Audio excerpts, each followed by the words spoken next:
It's time to explore what science has in store for us to make our lives better. A big and warm welcome to Vibe in Action. Peter? Yes.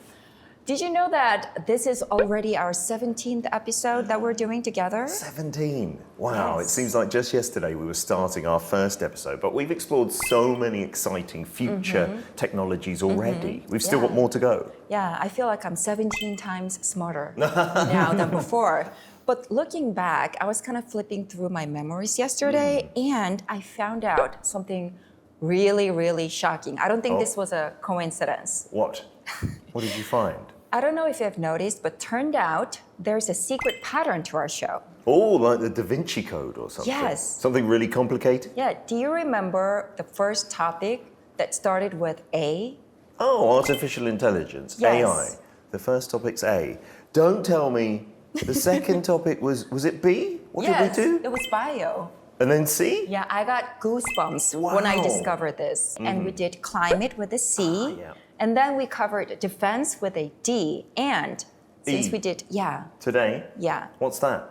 what's today's topic going to be? E, enjoyment. Oh, I hope so. Excitement. It always Entertainment. is. Yes. Or, Economy. yes. We haven't done the economy. Yes. Oh, that's a We really could have exciting done topic. Elon Musk too. Just a special on Elon Musk. Yeah, but it's the most relevant topic, right? Yeah. So up until now, we have introduced the technologies of the future. And finally, from today, we'll see how those technologies will drive the economy of tomorrow.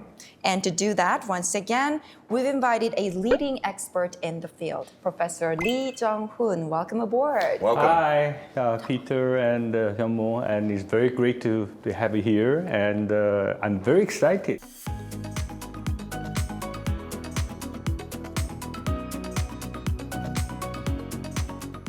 I'm going to share with you on smart mobility issues today, as along with the smart city as well. Smart mobility, smart cities. I'm looking forward to this today. Yes. Let's find out where this exciting topic will take us. All together. Vibe in action.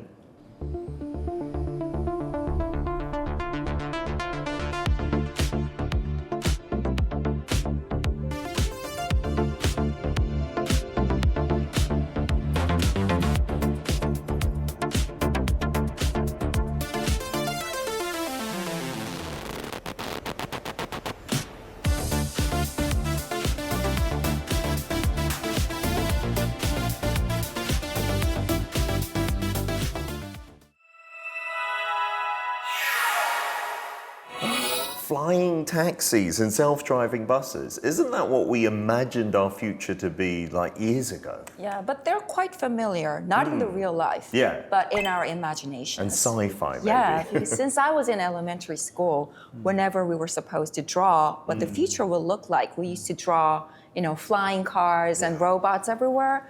But when you say smart city or smart mobility, as a fixed term, you don't just put the word smart as an adjective. What do you actually refer to when you say smart city and smart mobility? Smart city is about using the emerging technologies, bring into the urban spaces, and it providing the more safety, resilience kind of aspect of the transport as well. And every sectors like transportations and environment, energies, all sectors are within the smart city area. Smart mobility is one of a growing sector or leading sector of the smart city. This is a very common objective to improve the quality of life of people.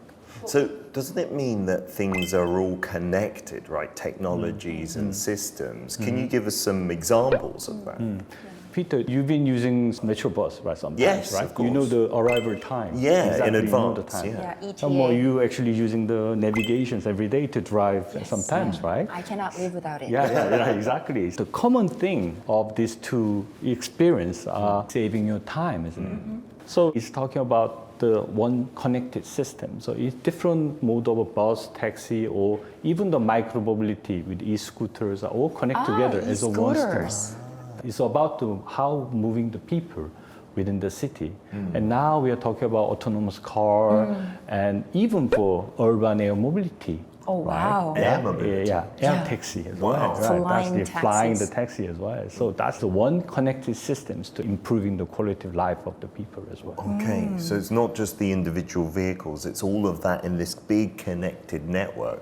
The system itself is becoming more and more smart. Yeah, that's right. That is how improving the sustainability of city. We're using the electric car, to reduce the carbon emissions.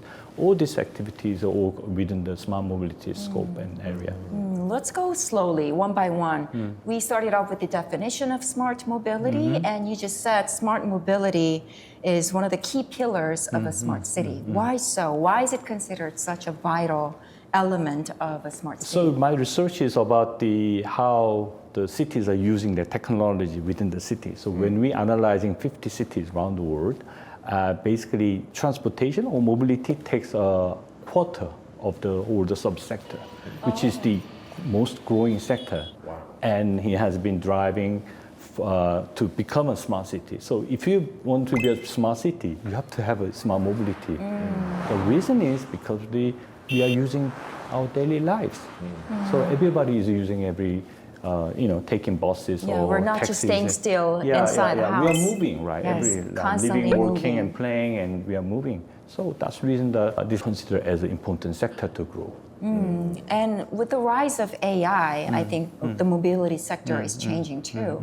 That's right. It is very interesting to see the mobility is trying to become more efficient, as well as you want to be accurate. And doing these things, AI is helping us to predict when bus congestion going to be happen, when traffic congestion will happen within the one city. So this looking at the AI demand to see how we can utilize and improving our traffic conditions and managing this as a whole system. Because it used to be about maybe just building more cars, making sure more people had cars. Now it's about using them smartly, not getting stuck in traffic and More stuff like that. intelligently. So just like blood circulation is important to our health, smart mobility is essential to its sustainable development That's because right. it can spawn jobs and create industries. Yeah, that's right.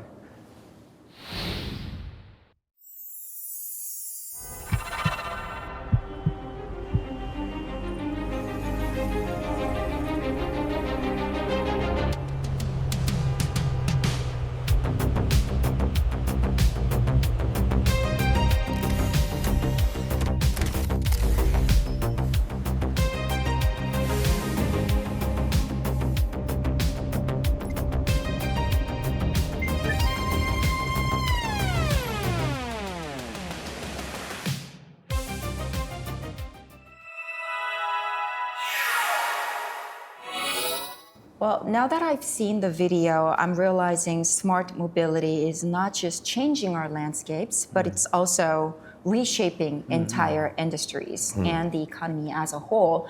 And that explains why it's no longer just conventional automakers who are competing fiercely in this space. AI companies and tech giants are all joining the race, which reminds me of one man who comes up on this show almost all the time. I feel like he's my friend now. Can we just call him Jensen? Hey, Jensen. Yes, Mr. Huang. Yes. At CES 2026, Nvidia and Mercedes-Benz announced a partnership on an AI-powered autonomous driving platform, Oh, wow. and it drew a lot of attention.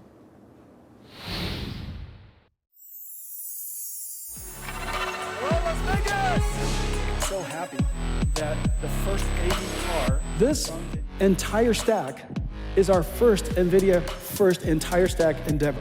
The first AV car from NVIDIA is going to be on the road in Q1.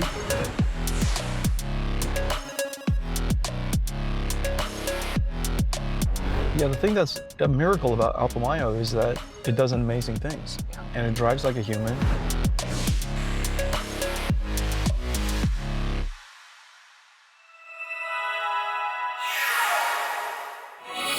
As AI continues to develop more and more rapidly, it does seem like smart mobility is benefiting and growing even faster. So I think you can see Nvidia was announced this kind of co-partnerships with the tech companies and autonomous car makers. traditional car makers are trying to getting into the lift up with the smart mobility companies and into as a service company as well. So they are actually transforming right now from traditional manufacturer to service company. If you think about the Hyundai Motors Group, they're saying that now mobility service company. Yeah. So And they're as- teaming up with Amazon? Yeah. So they are teaming up with the Amazons to making this autonomous car more, kind of fluently, innovatively as well, and also other companies like other car companies like Volvo or Honda and or Sony and Wow. all these companies are moving toward. So they're very no boundary nowadays. Yeah. And They're also really blurring the they boundaries. think as a new economic growth engine for that company. So as this AI is coming in, the things are changing in the mobility sector, and that's the reason the Jensen Huang is interest on this into the mobility. It's bringing the ability of reasoning to cars, Yeah. so they can reason and navigate like humans. So we can one day trust autonomous Yeah, driving yeah. fully. And I heard there's a big development over in Abu Dhabi as well. Right. There has been very large clusters having an autonomous vehicle together as a sector to grow. So I think we see a lot of autonomous car cluster and test bed has been going on with every different city. So this cluster will have driving the new innovation, new business model, and new sustainable model to actually grow as one sector. Basically, it's creating the new value creations as well. Yeah. We've seen those cross-sector partnerships being forged more and more ever since the cars became electronic machines. That's but right. the importance of borrowing strength from the IT sector is now on a completely different level due to the rise of AI. What's the most prominent change in today's smart mobility compared to the past? Let me ask you a question. What are the biggest fundamental changes when you're using the AI? I don't think so much anymore. You don't think anymore? I just leave it up to AI. Biggest change? Yeah. What is the answer? Answer is computer can understand our languages. So easily, right? So yeah. easily, Communicate. right? We communicate every And even day. talk to it as well, Even talk right? to them as well, right? AI can understand our environment. AI can sense when they're driving the things, what are the dangerous things that can be happen, and what are the risks can be happen as well. So there are many things that AI can do in smart mobility sector. We can predict demands. We can predict what are the kind of congestions that we're going to do. What are the CO2 emissions we're going to be pollute in our city. So they're all kind of a prediction. Solving this problem will be the role of AI. Yeah, the emergence of AI is truly a game-changing element in the auto industry. Sure, because we've been looking towards autonomous driving for a while now, right? But I think no matter how much data AI studies, we're still nervous as humans to get in a car that doesn't have a driver. How do they verify it's safe? I mean, will it ever be perfect? There was an instance in China, the autonomous car has been stopped, wasn't it? Yes, in the yeah, city yeah. That of was shocking. Wuhan. Saw that, right? Yeah, they all just stopped, right? Yeah, they were like haunted cars, suddenly in the middle of the road. So at the moment, we are looking at the level 4 of autonomous car right now. Level 5 is full automation. right. So we're nearly there, We're level nearly 4. there. The level 4 is currently testing in every different kind of site of the cities that I was just mentioning to you. And from the level 4, that we need to have more data. And I think that's the reason the autonomous car is not fully implemented yet, because we have to do a lot of testing. So when you do the testing in the lab, it's different. When you go outside, when you look at the urban spaces, driving in the urban spaces is a kind of challenge because there are many things can be happen. So we have to learn from the data, Yeah, like train the data. clinical trial Yeah. in the pharmaceutical industry. Yeah. So it's being tested in cities around the world now. But still small. okay. So have to So were they learn more doing and a test when the car suddenly came to a halt in China? more. No, they were actually running the Oh, these taxis, right? yeah. Driverless Oh, taxis. they were operating. They were having Operating. Wow. passengers. And they just stopped. People couldn't get out. Oh, because really? of They couldn't the even open the malfunction? cars. That would be scary if you're Yeah, stuck in a it's taxi. so scary. Yeah. That's the reason we need to have a solid test. We need to be sure before we roll it out completely. But it literally, I guess, put the brakes on the market. Yeah. Like really. Yeah, you got to be careful in giving out the licenses. Yeah, yeah.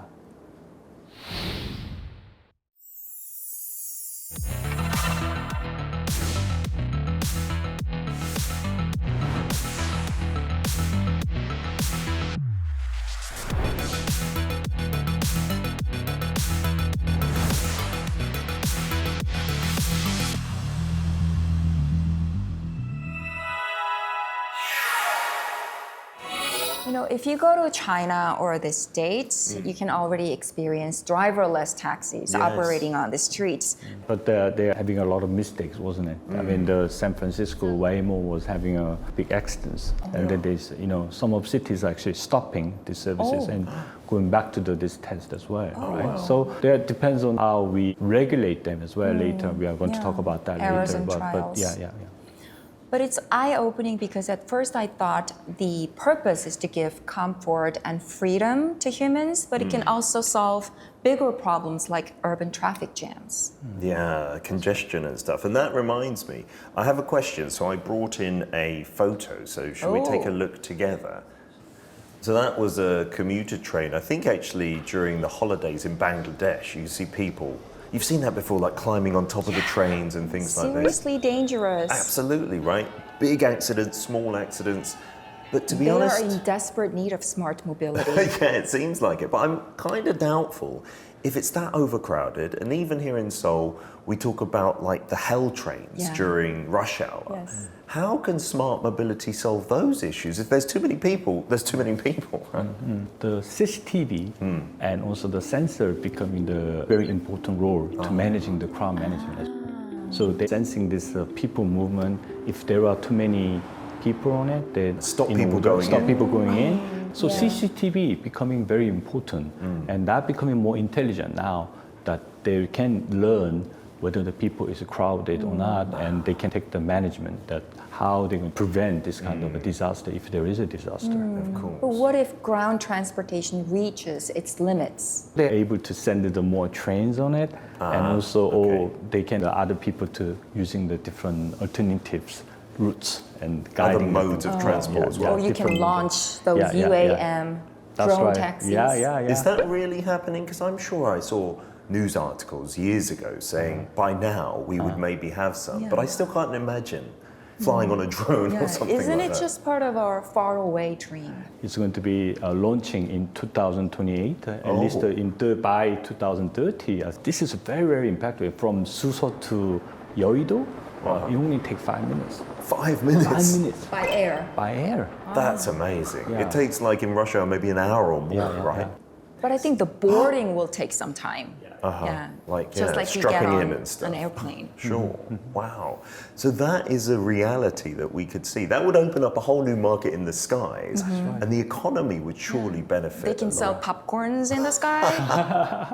That's They're unbelievable. creating the new value chain. This is another layer of mobility. This is also creating the batteries or vertiport, what we call as a vertiport. Like Vertical. helipod. Yeah, it's exactly vertical. So they are actually making all these kind of infrastructures to make these things happen as well. And that's the creating the whole industry. Yeah. And this will be the another industry in mobility. I think I'm gonna have a hard time adjusting to the new skyline. Really, I think Yeah. I'm scared of heights as well. If Yeah. you could look down, Hold I'm tight not sure. if you have fear of heights. Okay. Since we've got a clear picture of tomorrow's cityscape, shall we do a quick recap of what we've learned today so far? Okay, let's do it.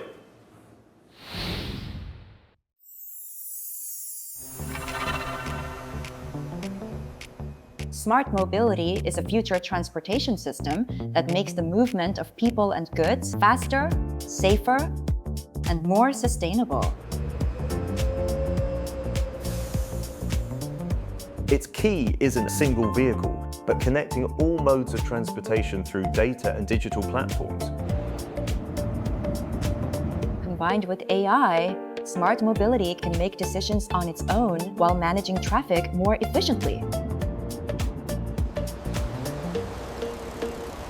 Ultimately, it is the core infrastructure of smart cities and a key driver of future industries.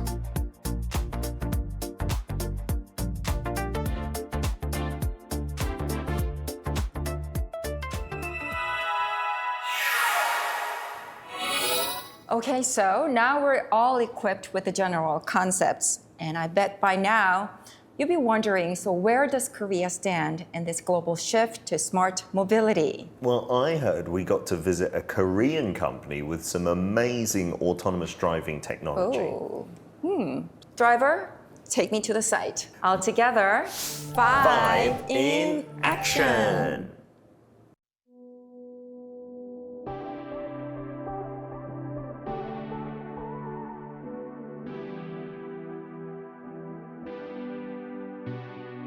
There's no driver's seat.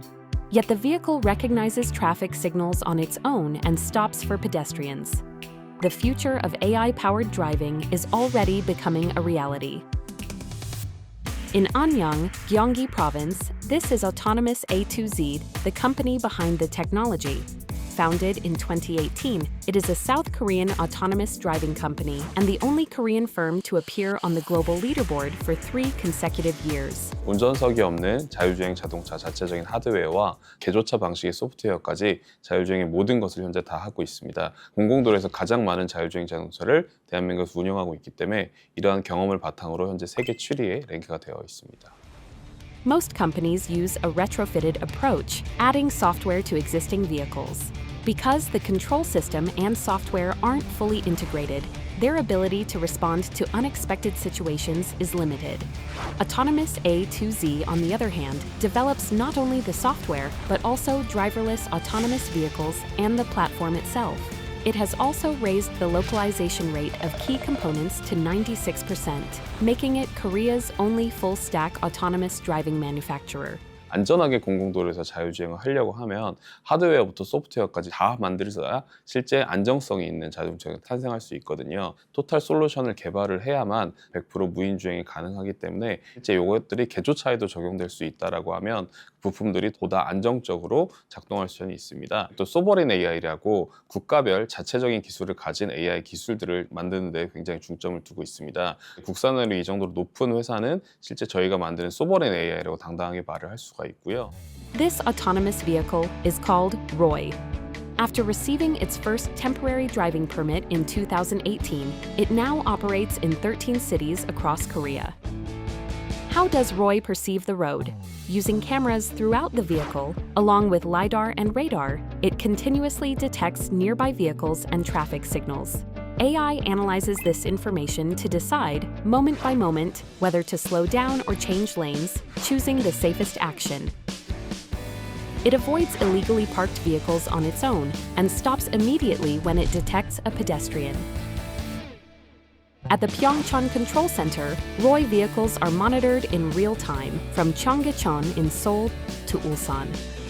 The vehicles exchange information with the control center, not just sensor data, to improve driving decisions. The control center can even detect blind spot hazards that the vehicle may have missed. This close coordination is the core safety system behind A2Z's autonomous driving. 원격 시스템의 안전성을 저희가 검증하기 위해서 UAE와 경기도 화성관에 원격 주행을 실행을 했었고요. 이게 전 세계 기네스에 해당하는 7,000km 원격 주행이었기 때문에 이런 기술적 안전성을 입증한 바 있습니다.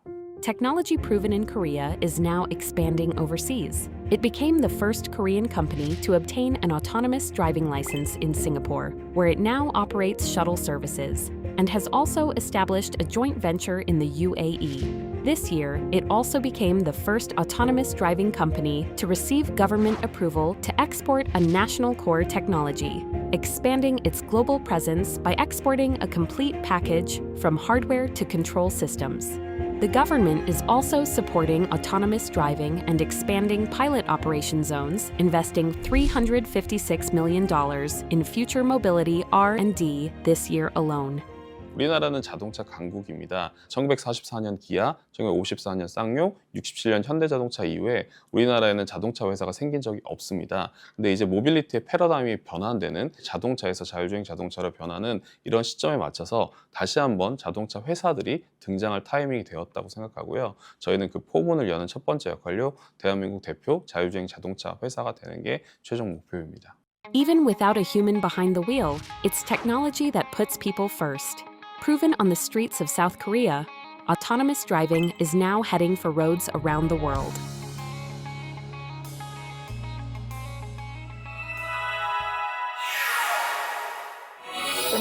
company is Autonomous A2Z, and it fits our program perfectly because we love going from A to Z. Yeah, perfect, isn't it? But anyways, it makes me so proud and excited as well because I think the day of fully autonomous driving and zero congestion will arrive sooner than we think. I hope so. And watching it like avoid, detect illegally parked vehicles, which are unexpected, that's really impressive. But as you said earlier, the urban environment is so difficult because there's so many factors that could suddenly happen, like a child running into the road or something like that. And recently in China, there was that incident of loads of taxis at the same time, autonomous ones, coming to a standstill. Yeah. It could be a major disruption. It could be a cyber attack. How do we prepare for security risks in the future? This is a very, very important question. The accident happening in China, alarming all the mobility company to think about. They really need to work with the cities together. Yeah. When we talk about the resilience, we are always talking about the environment, isn't it? Yeah. But now, as a smart mobility coming in, we need a system resilience to prevent these things as well, to make sure this is working perfectly. And once disaster happen or this incident happen, how we can quickly recover these things. Yeah. The question here is actually how we're going to recover these things quickly as possible within the city. How to correct and learn from the mistakes and never repeat it again. Right. But accidents do happen, and no technology can be perfect. So I'm curious about who would be held responsible if anything unfortunate happens. Would it be the owner of the car, the manufacturer of the car, or the software developer? Oh, wow. There must be strict laws and regulations that go hand in hand with this kind of technological advancement. There are many different approaches right now, and some countries actually regulate them. This is entirely up to the manufacturer of the car. Oh, really? But sometimes some insurance companies are also emerging as new insurance packages to designing to prepare this there kind of should be. autonomous as well. So actually, whole supply chain partners have to work together, become a more safer and resilient kind of a city car or city or mobility services as well. Again, it is about the ecosystems of the smart mobility, and not only actually making the car, building the infrastructures, but we also need to take care of what are the social impact of these things and how this is going to be regulated as well. Yeah. We need to remember smart mobility, it's not just about showcasing cutting edge technology, which is nice. The bottom line is it has to make people's lives safer and Yes, better. Right? yeah, the technology exists for humans and not the other way around. No.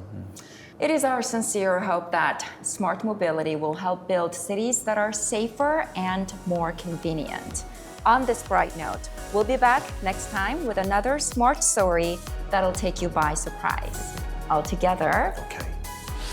5 in action.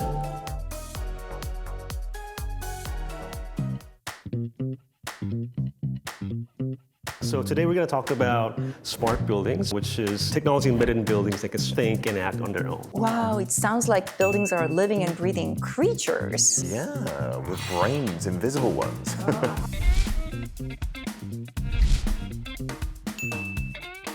So the building OS allows the different appliances from different brands to be able to communicate and act as one complete system. Even my phone and my laptop are not interoperable.